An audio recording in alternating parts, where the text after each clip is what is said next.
IIT Kanpur के professor Manindra Agarwal ने अपनी स्टडी में यह दावा किया है कि जनवरी के आखिरी हफ्ते से दिल्ली और मुंबई से कोरोना के मामले तेजी से घटने लगेंगे। इतना ही नहीं, जनवरी के अंत तक कोरोना के मामले कम होने लगेंगे और इसके अलावा दिल्ली और मुंबई में अब केस कम होने वाले हैं। सबसे अहम बात यह कि मार्च तक ये वायरस फ्लू बन जाएगा।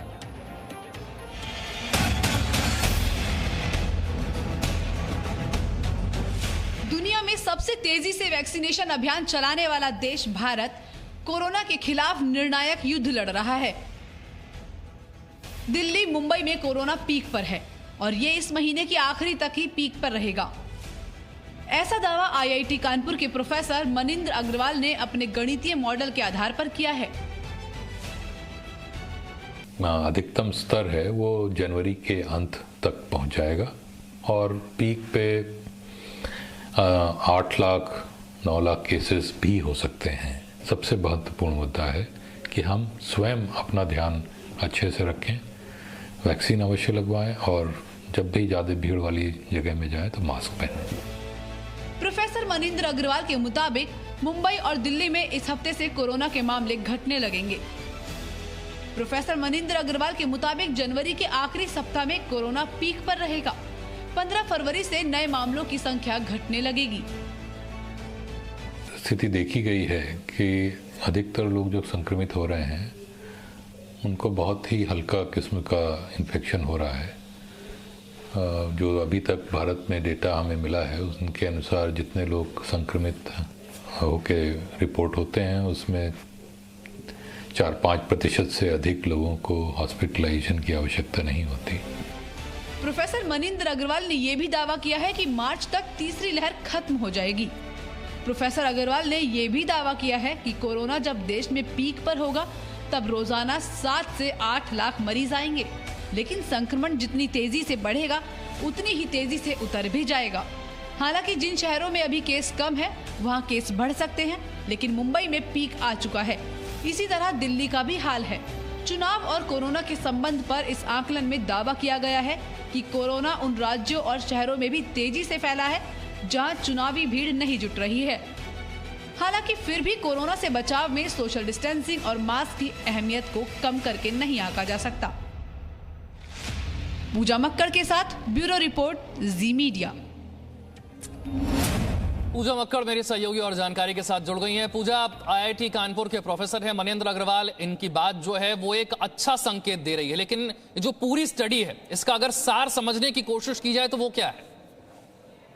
देखिए विशाल, स्टडी का सार ये है कि मुंबई में पीक आता हुआ नजर आ रहा है इस गणितीय मॉडल के आधार पर, और दिल्ली अब पीक की तरफ बढ़ चुकी है। तो ये मानना चाहिए कि अगले जो 15 दिन बचे हैं इस महीने के उसमें पीक आएगा।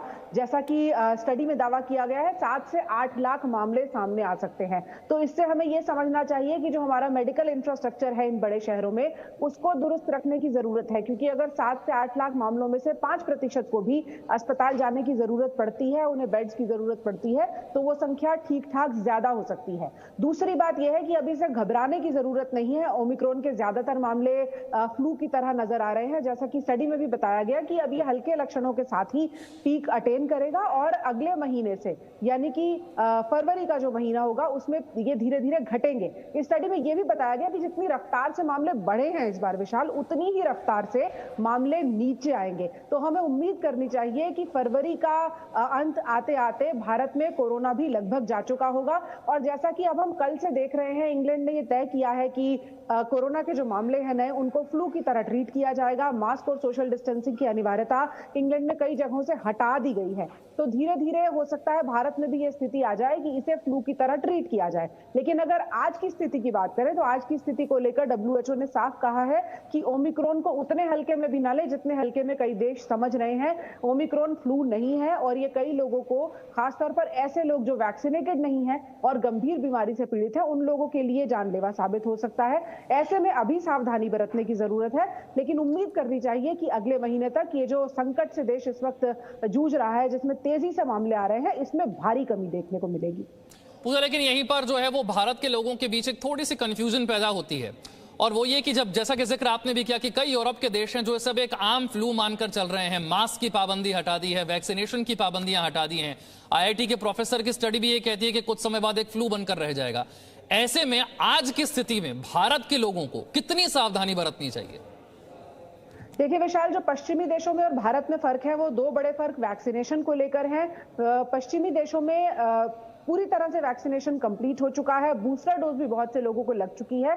और दूसरी बात है जनसंख्या। इंग्लैंड की अगर बात करें और भारत की बात करें तो जितने इलाके में भारत में लोग रहते हैं, पॉपुलेशन डेंसिटी जिसे हम कहते हैं, वो इंग्लैंड में बहुत कम है भारत के मुकाबले। इसीलिए हमारे देश में अभी भी सोशल डिस्टेंसिंग और मास्क को हमें नहीं भूलना चाहिए। और अगर हम ऐसे भी देखें तो कई स्टडीज ये बताती हैं कि मास्क की वजह से सिर्फ कोरोना ही नहीं, भारत में बहुत सारी संक्रमित बीमारियों की संख्या में कमी आई है।